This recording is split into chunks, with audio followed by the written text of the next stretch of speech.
Konnichiwa. How are you doing? It feels like Friday today to me, and it's almost irrelevant when I talk about what day it is because I almost never post these the same day I film it. But it's Thursday, January. God, see, that tells you what kind of week I've had. February 10th, and tomorrow's a national holiday in Japan, so we get a 3-day weekend. Yay! And it's rare for that to happen Friday, Saturday, Sunday. Usually if we get a 3-day weekend, the holiday day is a Monday. But that is the situation. So today was my last day in more ways than one. It was my last day, of course, of this work week, but it was also my last day of classes with my students for the school year. I gave final exams to my university students this week, and today was the last 2 times. Yeah. It's been a good, I only started teaching them in October, so it's been really fast. It's gone by really quickly, but it's been good. And I just wanted to come on while it's still sort of fresh in my brain from today and talk to you a little bit about it. Some of you are interested in, aspects of teaching more so than necessarily living in Japan. So this vlog is mostly for you guys. I will try to come up with some different backgrounds and some more interesting things to look at. But to be honest, it's just got really cold again today in my part of Japan, and I'm in my room here where I can sit under my kotatsu. Got the kotatsu blanket, and I got my my fan heater on over there. I just to go into another part of the house or even to move around too much, like to sit on the couch or somewhere else, it's just too cold. So tomorrow I'm going bowling, and this is just already 2 minutes, so we're just going to digress all over the place. Tomorrow I'm going bowling. That's the first time I've been bowling since I've been back to Japan. I like bowling. You can find a bowling alley in most towns. I mean, even in my tiny rural town where I am, there's obviously a bowling alley because I'm going to go to it tomorrow. Yeah, so I'm meeting some other locals there, and we're going to have bowling night, and which sounds fun. I'm an okay bowler. I can usually hit 100, but I'm not going to set the lanes on fire or anything. But yeah, I think Japanese people, for the most part, enjoy bowling as a distraction, just like we do in America at least. It's not any of that crazy British Skittles bowling or whatever the heck you guys call it. It's regular 10-pin bowling. But anyway. So that's part of my plans. And then the other thing I'm going to do on the weekend, which is kind of fun and exciting, is I'm meeting the ALT who took over for me in my hometown. I have to go over to Shimane anyway to work out some stuff for my re-entry permit for my visa. Well, not my visa, my passport, so I can go back and forth from America. And so I called Dan, and I said, hey, why don't you and I film a little something for the graduating Sannensei, the 9th graders who are about to graduate, since we were both their ALTs before they have the current guy now, who I only met once. And I said, we'll just, film a little something they can show at their kind of pre-graduation party that they have, kind of an assembly, and we'll just say, congrats, etc., and make it kind of funny. And he was like, sure, let's do it. So we're going to do that. It should be fun, because I can't go to graduations this year. I'll be back in America. I'm going, maybe I haven't mentioned it on this channel. I've been mentioning it on my sumo channel. I'm going back to America for the most of the month of March, but I'll talk more about that later. Anyway, all right, so 3 minutes, almost 4 minutes now, and let's get to the topic at hand. So I gave my students, both my first-year students and my second-year students, what we would call in America freshmen and sophomores, their final exam, and it was big, it was long. I cut and pasted, I wrote my own questions, I printed everything out. One was like 14 pages and one was 16 pages. And so now I have like these stacks of exams to grade this weekend. Not so bad. I mean, a lot of it's, I did everything. I did multiple choice, I did matching, I did translate the Japanese into English, I did write your own sentence, I did read and true false, I did everything. We did listening. So I had listening, I had reading, I had writing. I mean, obviously they had to study and know the grammar and the vocabulary, but I also wanted to have speaking. So this is what this vlog is going to be about. If you want to know a little bit more about like what the test was, what kind of grammar I'm teaching to university level students, leave me a comment and say, yeah, I'd be interested in that, because I mean, I'm happy to make that video. I'm just not quite sure how many people are interested in that as a topic. But I figured this might be interesting just because of some of the responses I got. So as the test went along, I had 90 minutes. You know, my class of 50 kids divided into two, so 25 kids came on Tuesday, 25 kids came on Thursday today, and they had 90 minutes to take the test. So during that first, say, hour, I called them back one at a time into the couple desks set up at the back of the classroom, and I chatted with them for 2 to 3 minutes, really short. And just, you know, had a little one-on-one English, eikaiwa, and gave them, that was 10% of their final exam grade. So, the written part of the final was like 60%, and then they had to write an essay, which is about another 12%, and then some listening, which is like 15%, a few other things thrown in there, and then 10% of that final 100% for their final exam was this chat we had. So here's some of the questions I asked, and I just thought you would find it interesting, maybe more so the responses I got. So I started everybody off with like, hey, good morning, or how are you, or whatever was appropriate. And right away, when you ask a Japanese student, how are you, you can immediately tell a little bit about their level. If they answer with the remote, I'm fine, then you know you're in for kind of a lower level conversation generally. If they answer it any way different than that, then you have a chance of having a slightly better conversation. Now, by university level, they've learned a few. So most of my kids, luckily, didn't just say, I'm fine. They said, I'm great, I'm happy. A lot of them, I'm sleepy. A few, I'm hungry.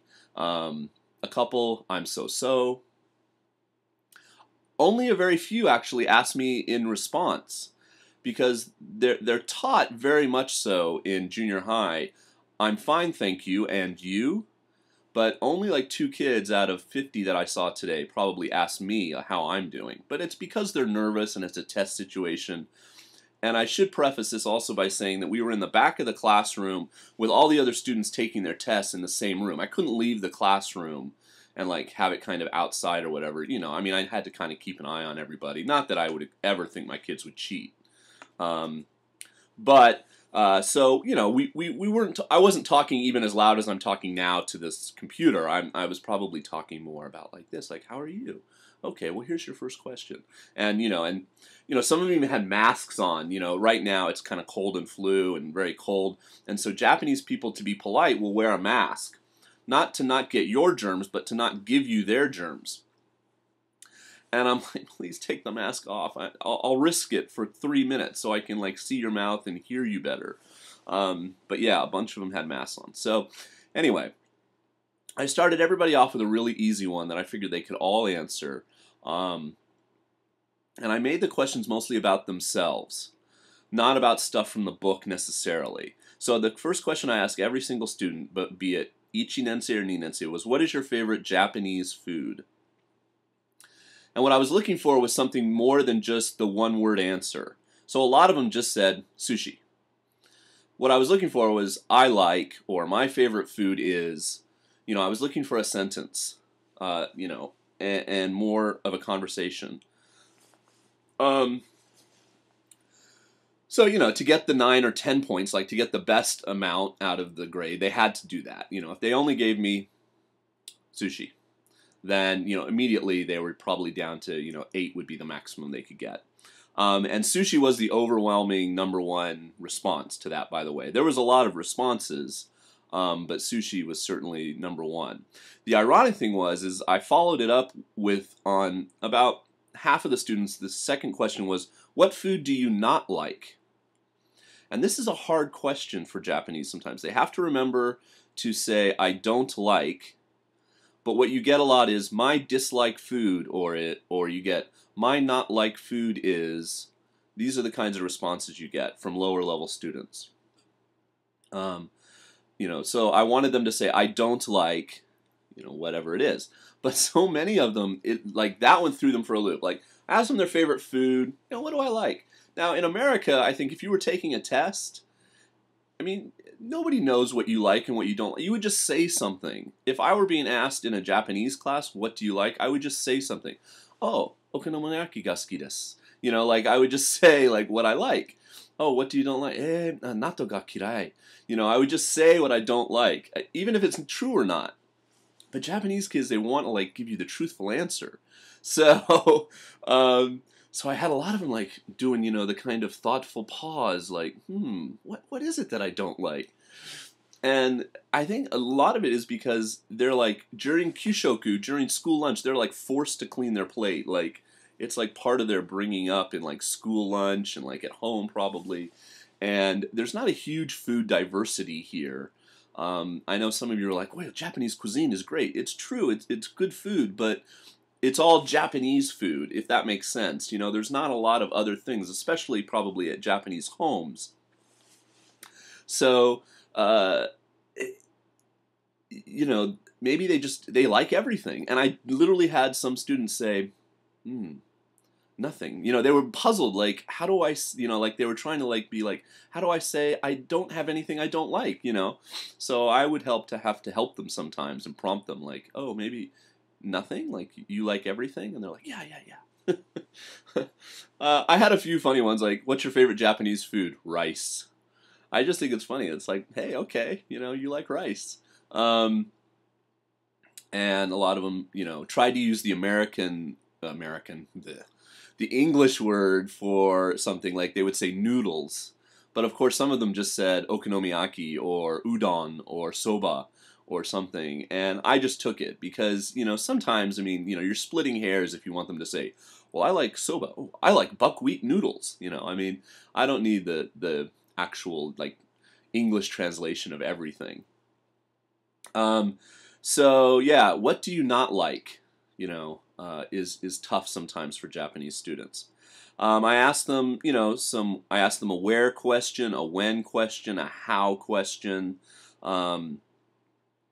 So for my Ichinensei, they had studied the body, and one of the units was on travel. So they got questions like, where did you go for the New Year holiday? Because that just happened. So some of them were like, you know, where they literally, because we're at a college, right? So they're from all over Japan. A lot of them are from where I am now. But they would say, oh, I went to Hiroshima, which is a nearby prefecture. Or I went to, you know, Tokyo. But some of them got more specific, like I went to a shrine. Because a big thing in Japan on New Year's Day is something called Hatsumode, or in New Year's holiday time, which is your first shrine visit of the new year. Some of them didn't go anywhere. They stayed in the college town we're in and worked their part-time job or something, and that kind of stymied them. They're like, wait, where did I go? Well, I didn't go anywhere, you know, and I can see their brains working, and I'm like, they're like, none, you know, or they would say something awkward, and I'd be like, oh, okay, you stayed in, and then the name of our town, and they'd be like, oh, yeah. So, I asked them, what did you eat on New Year's Day? Because usually there's a special food. Like osechi is this kind of like grab bag of foods that's made, and it's pretty much only eaten on New Year's Day. So if they went home, especially to say their grandmother's or their parents' house, they probably had that. But some of them stayed in town or whatever, and they would be like, hey, like you could tell like they just ate pizza or ramen or whatever they normally eat, and they're like, should I say that? You know, and I'm like, so some of them, you know, were able to form that sentence, you know, oh, I ate nothing special. Now in there I was obviously looking for ate, A-T-E, the past tense of eat. And some of them, of course, can't do that. You know, they say, oh, I eat osechi on New Year's Day. So, you know, I'm looking for these kinds of grammar things in the conversation and the willingness to answer the question. I asked every single student, when is your birthday? Because I knew that would be a different answer for every student for the most part. Obviously, some of them might have the same birthday. Ordinal numbers are very, very difficult for Japanese students.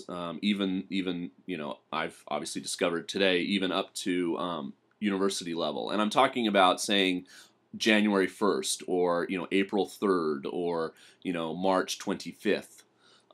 These are difficult for students. But I also had a really low-level student say, my birthday is June 10/1, which he meant the 11th. So, you have to roll with what you're given. And I was just like, oh, okay.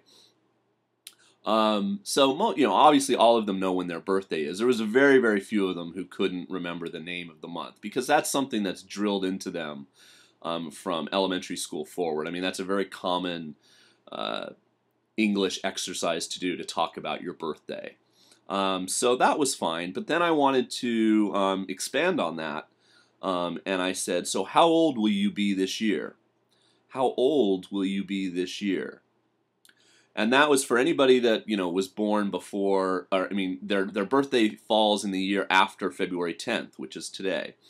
If they had a birthday, that was in January, or I had two people had a birthday earlier this week. So they had to, kind of cast into the future. And I know basically what their age is now, depending on what grade they're in. They're 18 or they're 19 or 20, as the case may be in some cases. And so I was looking for them to say, I will be, 20. Now, they don't really know the phrase, I will turn 20. In America, we'll say, oh, I'm going to be turning 21, or, oh, on that birthday, I'll turn 15, or whatever. And after I asked the first, say, 6 or so students, and I had to, work with them and rephrase it, none of them were getting it. It was too difficult. So I started to change it, and after they said, when is my birthday? And if they responded, my birthday is September 6th, I would then say, how old will you be on September 6th? I started to get a few more of them, like the light bulb went off and they got it. But a few of them didn't even that. So then I changed it, how old will you be this year on September 6th? Most of them from that point on got it. So even when you're giving an oral exam to students and you have prepared questions and you think they're, not that difficult perhaps, you've got to be able to just kind of, in the course of getting through all the students, changed a little. Now, is it unfair that the students that went in the first 5 or so of the class got the quote-unquote harder question? Sorry, I'm not using my other hand because it's under the blanket for my air quotes. Or, and the students at the end obviously, had the advantage of the fact that now I was asking the question in perhaps a more clear way. Well, yeah, maybe. It's just, it's roll of the dice. The girl that went first today in my second time doing it, my second class where I gave the final, really struggled. And, everybody around her, after the 4th or 5th student, I'm saying all these questions out loud. They're hearing the questions. They're taking their test. But, you're going to hear them. Oh, when is my birthday? They can think to themselves. And she obviously didn't have that luxury. So I probably gave her maybe a point more than I would have given her otherwise, just because I knew she'd gone first. So that was tough. Thinking about the future, talking about the future is tough. And I mean, think about it. If I asked you the question in Japanese, how old will you be this year, and you're studying Japanese, will you be able to answer it? But a lot of them had just a difficult time with that in general. So yeah, that was interesting. I asked all of the students in both classes, what will you do? So again, a will question of the future. What will you do for spring vacation? Because, this was the last class of English, but, their final exams are over next Tuesday, and then they basically have haru yasumi, spring vacation. And for them, as university students, it's much longer than it is for high school or elementary students. They get a good solid 5 weeks off. So a bunch of them were like, oh, I'm going to Korea, or I'll go to Tokyo, or I'll do this with my friends and stuff. So that's great. I mean, I'm glad they're enjoying themselves. And some of them said, I'll do nothing. Meaning that they'll stay in the college town, they'll work their part-time job. A couple of them were like, oh, I'll play sports, or, one guy's really into judo. He's in this kind of outside the school judo club. He's like, I will train judo hard. So I was looking for that will, A lot of them had a hard time. What will you do? Now, if I rephrase the question and said, what are your plans for spring vacation? That was easier. So some of it's just kind of vocabulary, and the way we would say something in maybe in natural English isn't that easy for them to get. So they had studied travel, and we had gone over different kinds of vacations: relaxing vacation, learning vacation, adventure vacation. Kind of like where you go to the beach versus maybe where you go and you're You go to museums versus where you go and you're like, uh, what's that when you fly down the tethered line, zip line, and you're scuba diving and climbing mountains and stuff. So I asked them, what's your favorite kind of vacation? And again, like the first three or four, none of them said anything. So then I said, what's your favorite kind of vacation? Adventure, relaxing, or learning? And then they could all pick. Oh, I like Nantuka. And then I would say, oh, well, where do you want to go? For adventure. Where do you want to go to relax? So I would try to follow it up. And it's funny. A lot of them, when they said relaxing, they chose an onsen, which to me, is a Japanese, bath where you strip down and you go in these really hot pools, and sometimes it's natural settings, and I'm sure you all know what an onsen is. But anyway, I'm like, well, yeah, okay, but they're like everywhere, like especially in rural Japan, they're like everywhere. That's not a vacation to me, but. Maybe that's, they want to go to a special one or something. I don't know. So a lot of them pick like Africa, Australia, all these. Nobody picked a learning vacation. None of them want to learn. They're college students. So, yeah, it was interesting. I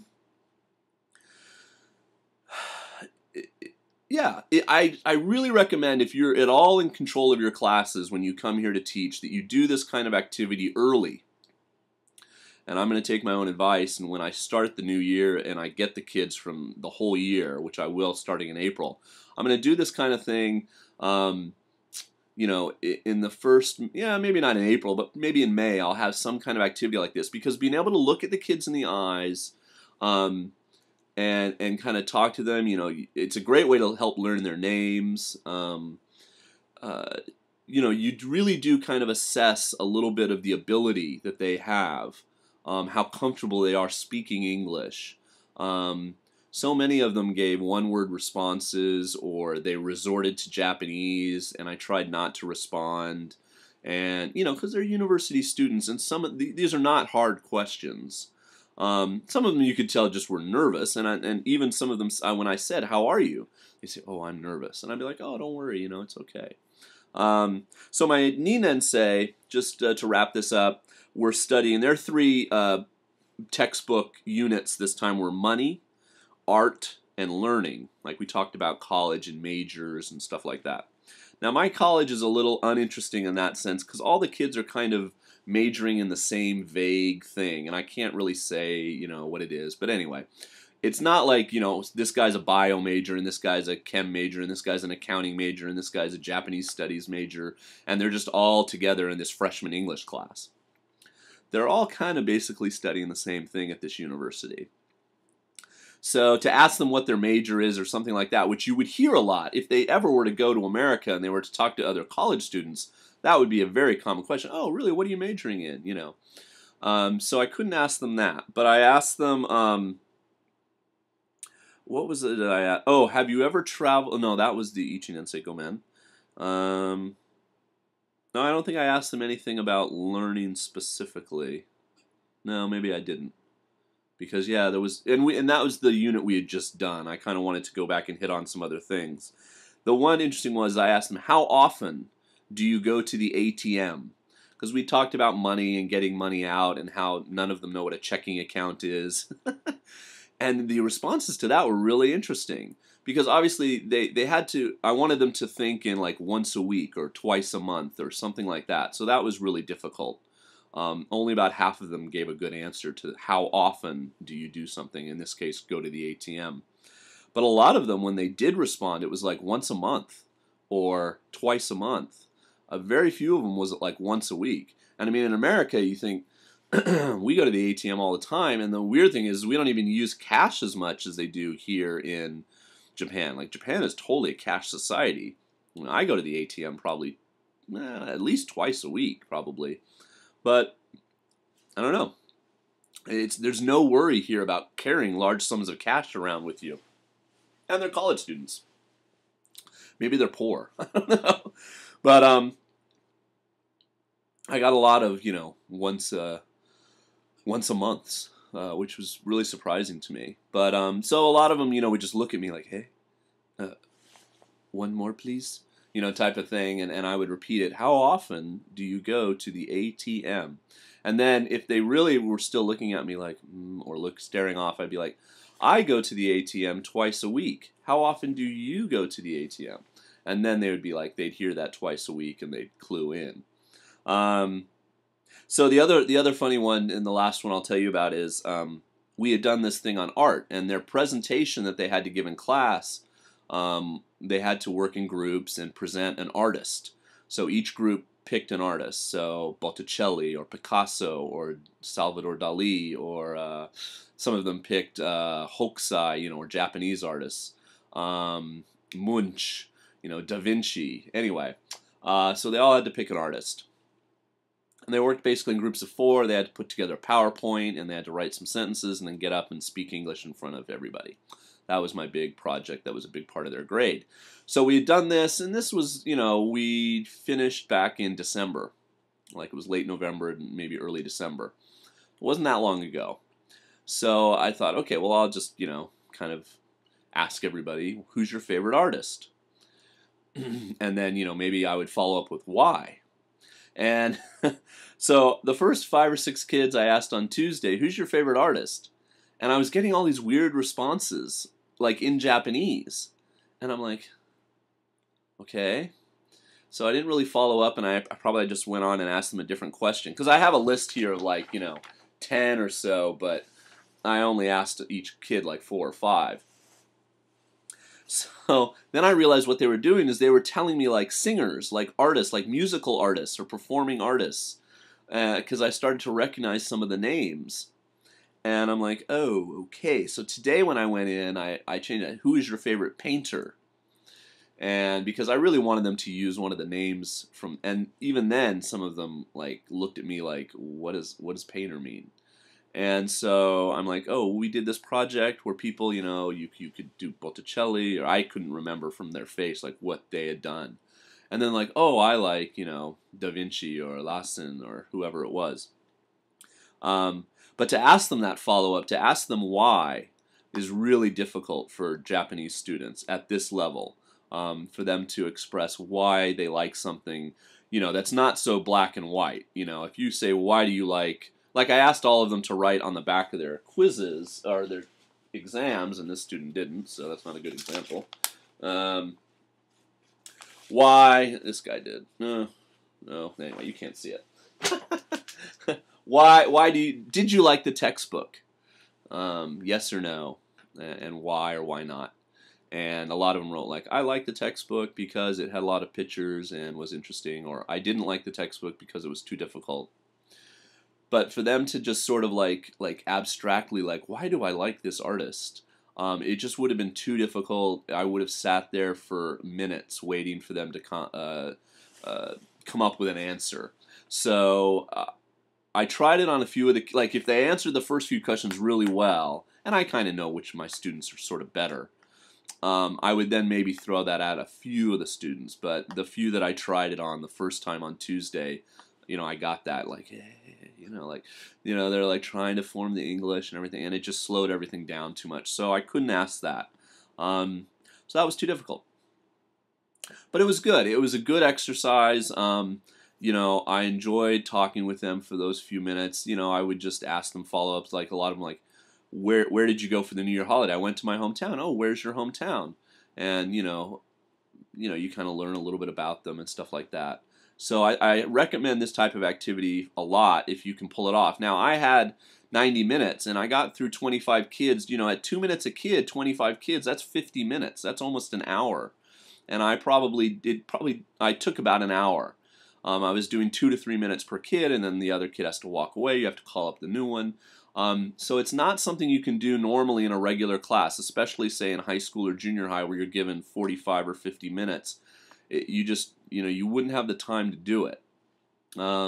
So this expanded class was good. I mean, obviously I could do it, and when I do it in May, I'll probably do, I'm about to hit 30 minutes. I think that might still be the limit. Okay, I might have to break it up into 2. But anyway, hope you enjoyed this. This is super, super long. Thanks for watching if you watched it all the way to the end. If you watched all the way to the end, tell me what color pen you like the most. That way I'll know. Do you like blue, black, or red? Okay, I don't know. That's just what I said. Okay, peace. Thanks for watching. More on teaching soon. Bye.